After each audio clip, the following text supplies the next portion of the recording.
بسم اللہ الرحمن الرحیم۔ السلام علیکم سامعین محترم، آج ہم آپ کے ساتھ ایک اور نبی کا تذکرہ فرمائیں گے۔ یہ جو ہم نے انبیاء علیہ السلام کے حالات زندگی واقعات کا ایک سلسلہ شروع کیا ہے، اس کا مواد قرآن مجید، احادیث مبارکہ اور تاریخ کی مختلف کتب سے لیا گیا ہے۔ لہٰذا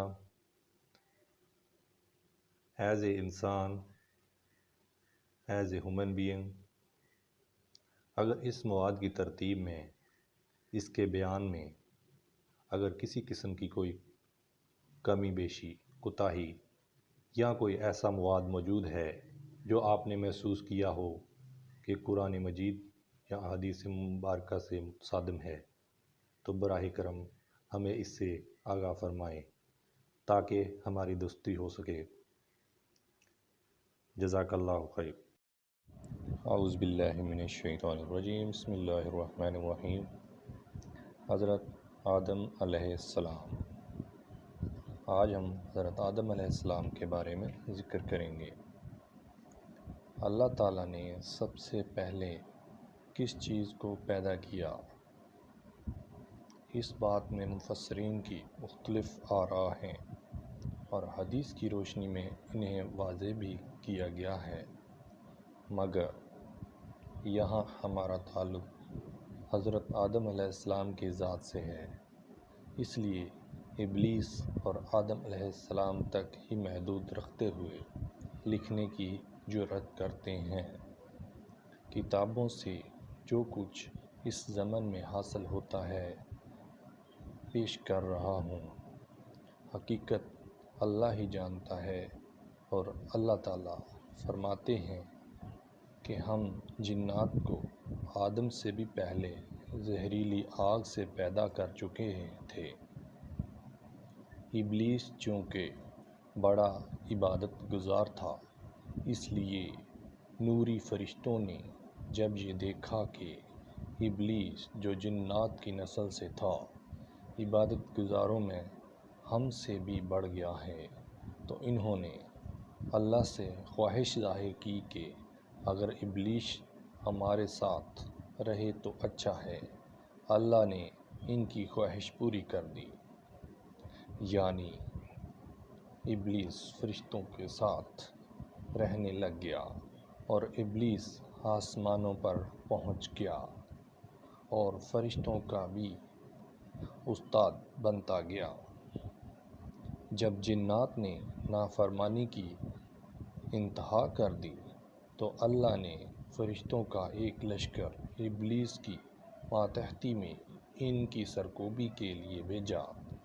انہوں نے جنات کو مار مار کر بھگا دیا اور وہ دو جزیروں میں دھکیل دیے گئے۔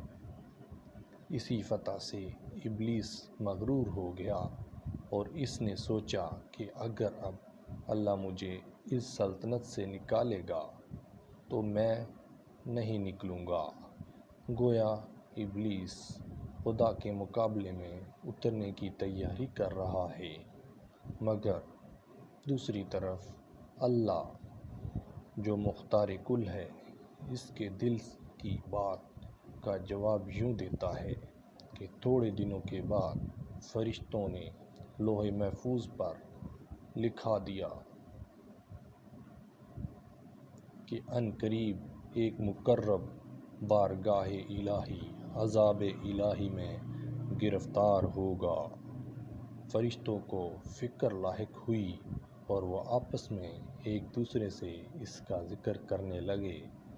فرشتوں کو فکر کرتے دیکھ کر ابلیس کو بھی معلوم ہوا تو کہنے لگا، اس قصے کا ہم سے تعلق نہیں، اور ابلیس سمیت تمام فرشتے اس مردود پر لعنت بھیجتے رہے۔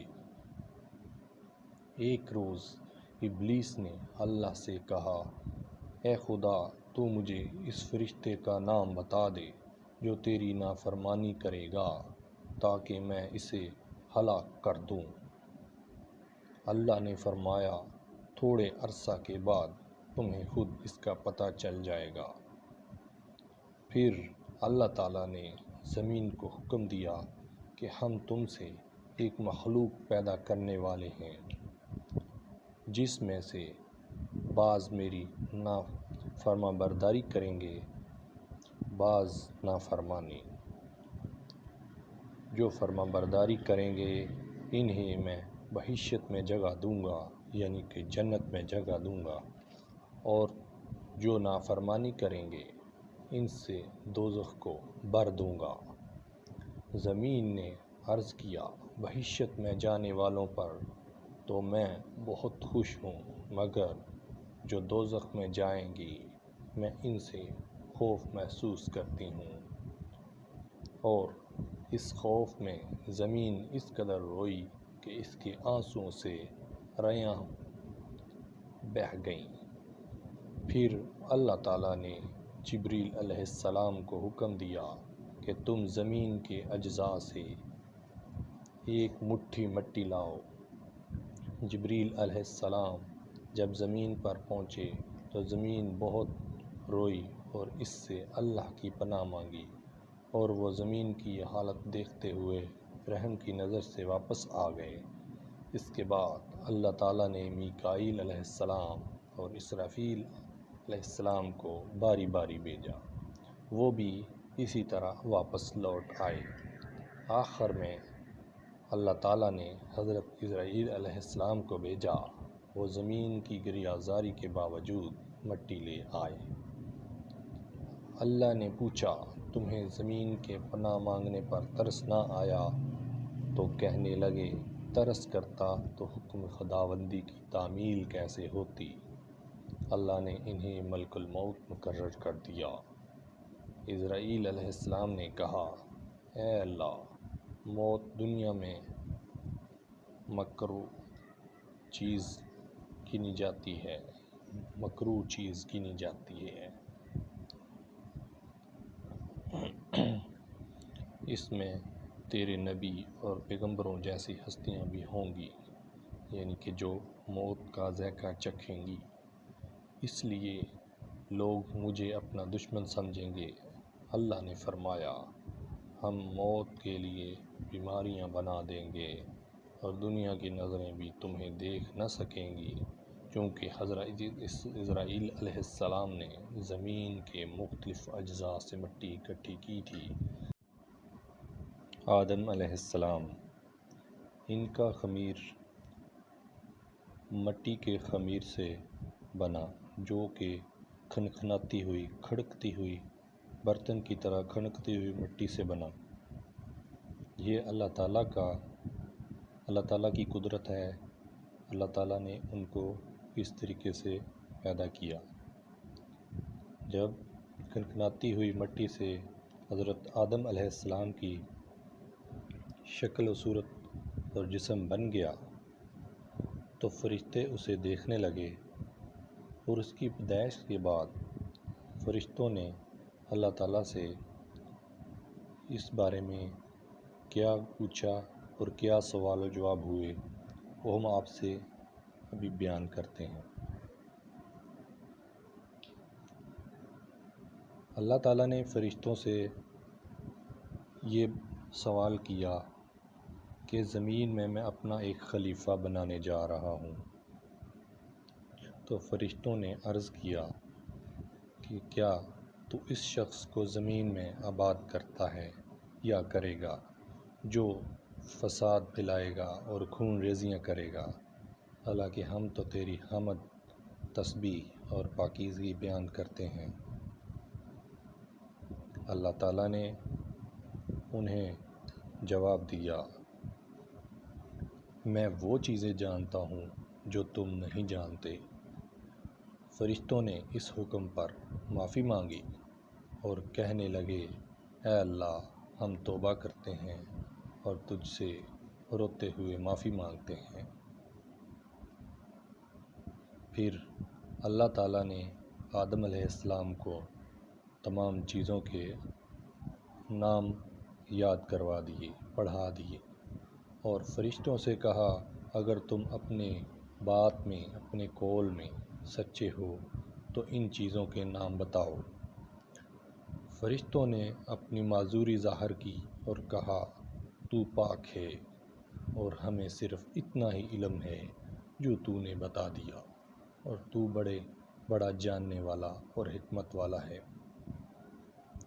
پھر اللہ تعالیٰ نے حضرت آدم علیہ السلام سے مخاطب ہوئے اور فرمایا کہ تم فرشتوں کو ان کے نام بتاؤ۔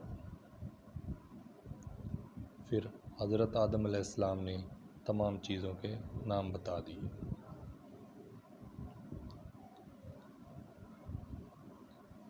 پھر اللہ تعالیٰ نے فرشتوں کو حکم دیا کہ آدم علیہ السلام کو سجدہ کرو۔ اس اللہ تعالیٰ کے حکم پر تمام فرشتوں نے آدم علیہ السلام کو سجدہ کر دیا، اور شیطان ابلیس اس نے سجدہ نہیں کیا، کیونکہ وہ غرور میں آ گیا اور اس نے مختلف تعویلیں دینا شروع کر دی۔ شیطان نے ابلیس نے کہا کہ تو نے مجھے آگ سے پیدا کیا ہے اور آدم علیہ السلام کو مٹی سے، حالانکہ مٹی کی قیمت کم ہے اور آگ کی زیادہ، مٹی پھینکے تو نیچے آتی ہے اور آگ اوپر کی طرف۔ یہ مختلف قسم کی تعویلیں دینے کے بعد اللہ تعالیٰ نے اس کو اپنی بارگاہ سے، ابلیس کو، شیطان کو نکال دیا اور راندہ درگاہ کر دیا اور اپنی بارگاہ سے نکال دیا۔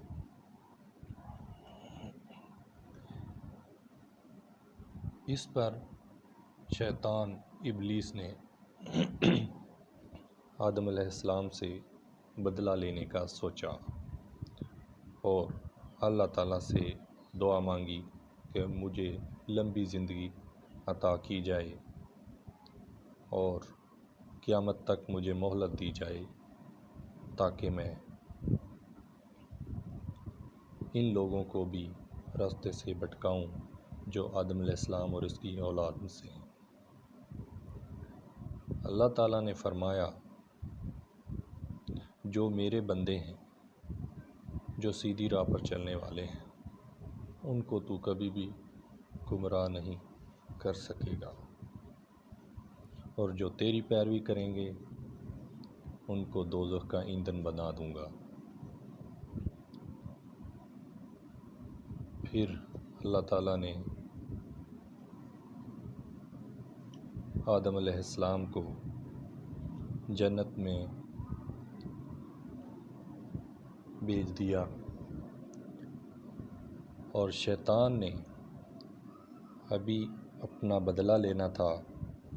اس نے حضرت آدم علیہ السلام سے بدلہ لینے کے لیے جو اللہ تعالیٰ سے مہلت مانگی تھی، اس کا نشانہ آدم علیہ السلام کو بنانا تھا۔ حضرت آدم علیہ السلام کو جب اللہ تعالیٰ نے جنت میں بھیجا، آدم علیہ السلام کو اللہ تعالیٰ نے یہ حکم دیا کہ شیطان کی بات نہیں ماننی، اس کا کہا نہ ماننا۔ دوسرا، اس درخت کا پھل نہ کھانا۔ اس میں مختلف آراء ہیں کہ وہ انجیر کا پھل تھا، انگور تھا یا گندم کا پھل، لیکن اللہ بہتر جانتا ہے۔ لیکن اس درخت کا پھل نہ کھانا۔ حضرت آدم علیہ السلام نے ان احکام کی پوری تعمیل کرنے کا عہد کیا اور فرشتے گواہ ہوئے۔